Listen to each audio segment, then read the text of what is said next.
Your voice, your opinion, your community. Fact TV, free speech, protected.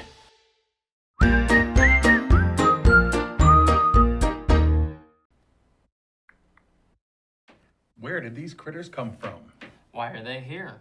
And is this a comedy movie or a horror movie? All this and more on Gory Story Time. Warning. Gory Storytime is a horror movie review show by a son and his dad who thought that letting his 5-year-old watch scary movies was acceptable. If you are offended by horror or talk about blood and gore by a child, or if you don't want horror movies from the 60s through today spoiled, then there is a remote stuck in your couch cushion next to potato chip crumbs. Use it. And of course, parental discretion is advised. Why? You didn't use any. Shut up and start the show.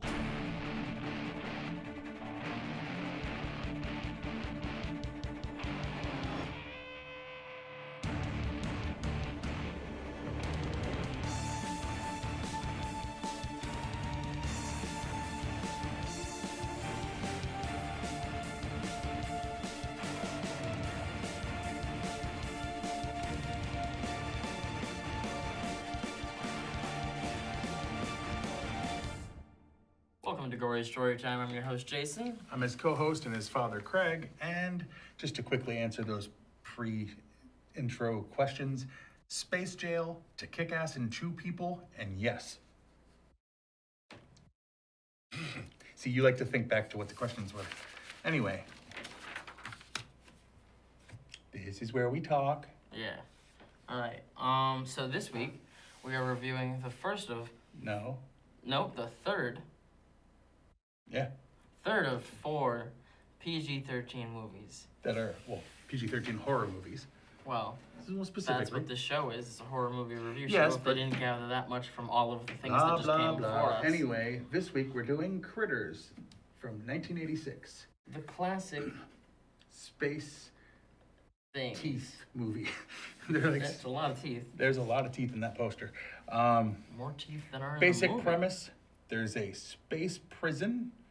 These are prisoners. They escape. They come to Earth. The prison then sends some bounty hunters to come catch them. No, Yes. to destroy them. Well, They say that in the first I 20 know, seconds but of the movie, so that's not giving anything we'll away. get into more of that. But anyway, the point is they come to Earth to stop the critters, but they also stop some humans, because why not kill humans when you're trying to protect the universe?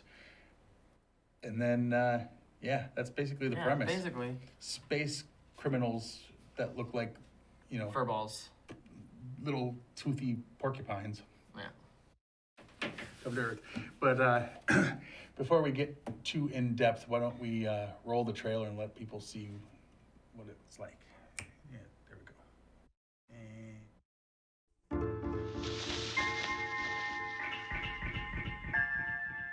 Of all the planets in the galaxy, they chose ours. They hide in small places. This phone is dead. What? They light the dark. Jay, any luck? Just a minute. There's nothing cute about them. They've come a long way, and they're hungry.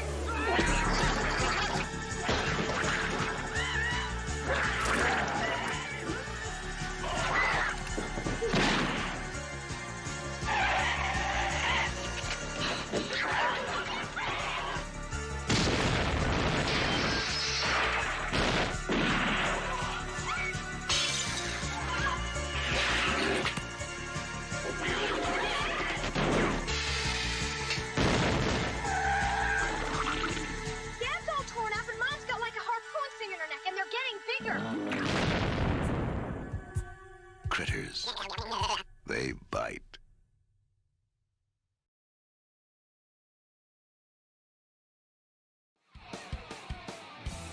I loved that trailer. It tells you what the premise is and doesn't ruin the movie at all. And so many of them give away big plot points. This is just like, here's some shots of there's aliens trying to eat people. Yeah, That's all we need. Without ruining it, yeah, absolutely. Now, before we That's awesome. All right, before we get into the behind-the-scenes stuff, we always have to give a shout-out to these actual products that exist and pay us big fat stacks of cash. Because, you know, who does something like this for this many years for free? We get paid from real companies that exist and can sell you things. Yeah, we get paid mad dollars. Yes, that's why we keep doing this. But anywho, this week, Gory Story Time is brought to you by That Guy, the app that tells you where you recognize an actor from. Load up the That Guy app before watching a movie, and when you see someone that makes you say, hey, why do I recognize that guy? Just search using keywords that describe him. For example, the main cop in, then the name of the movie. And his IMDb credits will pop up based on our algorithm that put his IMDb in the order of what you're most likely to have seen. Coming soon, the Oh, Her app, which is the same thing but for actresses. Boy. And by Area 52, the zoo of knockoff aliens. We have Ralph, the furry alien who eats dogs. TV, the terrestrial visitor. Transmogrifiers, the vehicle/robot aliens, and of course, Melvin the Martian from Loopy Tunes. And for our adult patrons, come drink at our canteen space bar. Try on a face squeezer or get probed in our 18+ only section. That's Area 52, because close enough encounters are just fine. all right, now let's get to the behind the scenes information of this movie. You can. That's me. I am Starks. Oh my eye. Oh. All right. Corey Burton, who voices the critters, also came up with their language, which he described in interviews as combining elements of French and Japanese. So Frenchese. Terrence Mann performs the song "Power of the Night" as Johnny Steele for this movie. All right. Charles Chiodo based the design of the Krites on the Looney Tunes character Taz the Tasmanian Devil. Okay. Although promoted as New Line's answer to Gremlins, the screenplay had been written and bought before Gremlins was announced. Herrick had based his screenplay on a nightmare he experienced as a child long before Gremlins was conceived. Nice. There is an E.T. doll in Brad's room. Dee Wallace Helen starred in E.T., again playing the mother of a boy who comes in contact with aliens. The critter emerging from the toilet is an homage to Ghoulies from 1985, a similarly themed movie that used monsters coming out of the toilet as their marketing strategy. Yeah, it's a strategic tragedy. No, strategy to promote the film.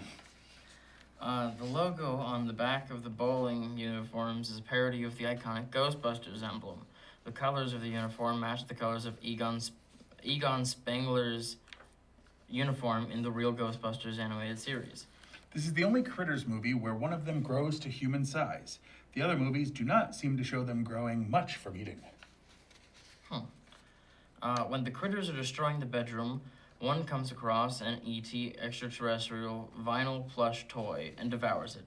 This adds to the satire of the film, referencing and homaging Hollywood's monster boom with films like Gremlins, Ghostbusters, and Ghoulies. Grover's Bend, the town where the Critters movies take place, is a nod to the infamous 1938 radio broadcast War of the Worlds by Orson Welles.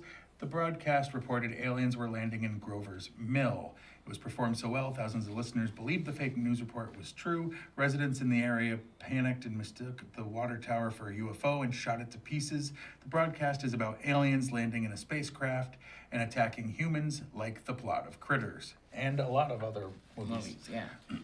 Don Opper and Terrence Mann are the only actors to appear in all 4 Critters movies. Their characters, Charlie McFadden and Ugg, respectively, appear in all 4 Critters movies. This is the second movie, other than E.T., with Dee Wallace, in which the other being E.T., where her on-screen son heats up an oral thermometer to appear sick to avoid going to school. In E.T., she's fooled. In this one, she doesn't buy it the second time. The sequence of the critter swallowing a cherry bomb was controlled by puppeteers, who were positioned below the hayloft to operate the stomach and eye movements. Crew member Dwight Roberts commented that it took some effort to coordinate the critter's bulging stomach and eyes as it kneeled over in the hay due to the number of people needed to articulate it. Although widely believed to have been inspired by the success of Joe Dante's film Gremlins, Stephen Herrick refuted this in interviews, pointing out the script was written by Muir long before Gremlins went into production, which is a repeat of an already said statement on this here program, so we'll continue. So, yeah. Principal photography began in Valencia, California, and lasted from the 29th of July of 84 to the 11th of October of 84. And then to all of 85, nothing happened, and they were in 86. That seems like a long wait. But anyway, the toy that Brad blows up at the farm is a Star Wars Y-Wing painted silver. Wouldn't it be an X-Wing? Or is there a Y-Wing? I'm not sure. I know of the I don't X-Wing. think there's I a don't know. Y-Wing. Anyway. The Herrick... Not the Herrick. Okay, Herrick began a friendship with Muir while working as assistant editors on City Limits.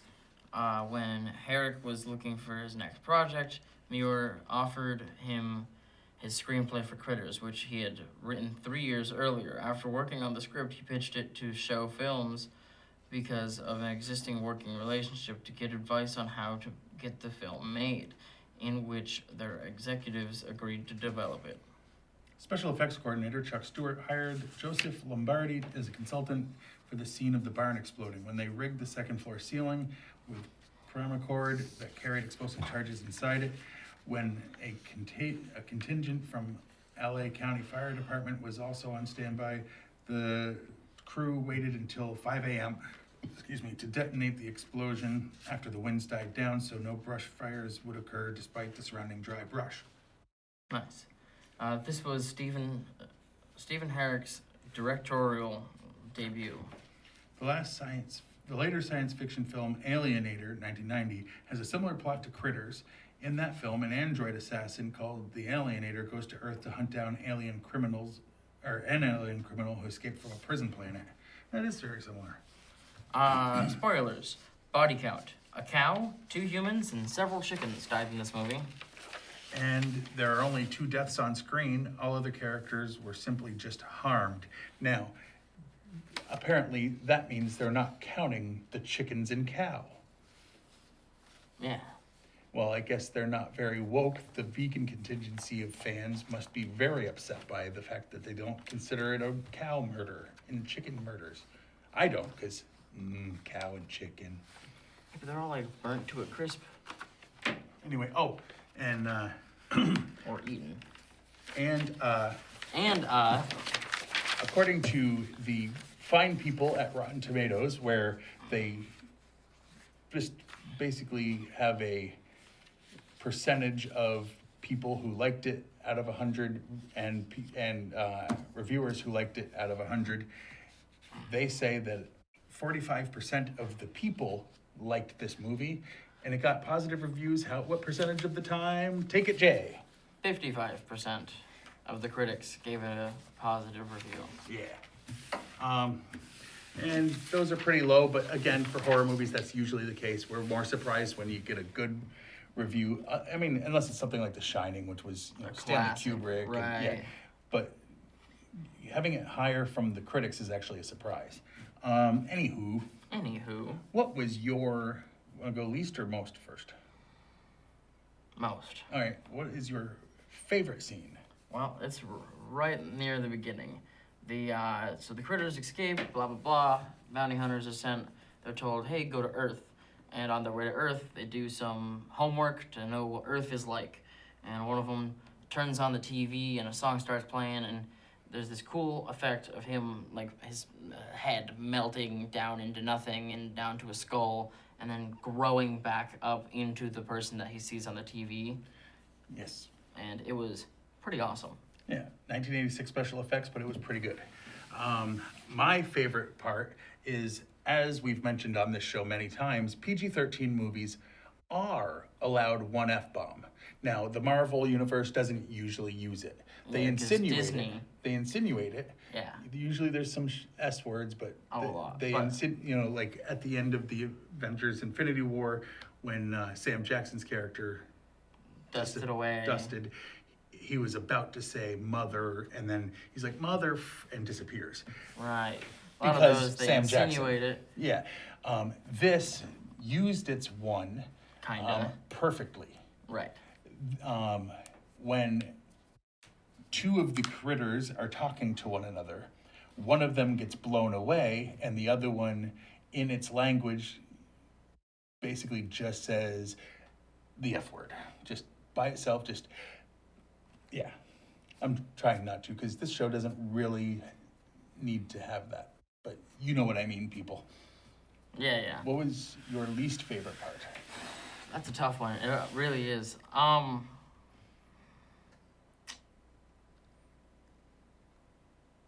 Probably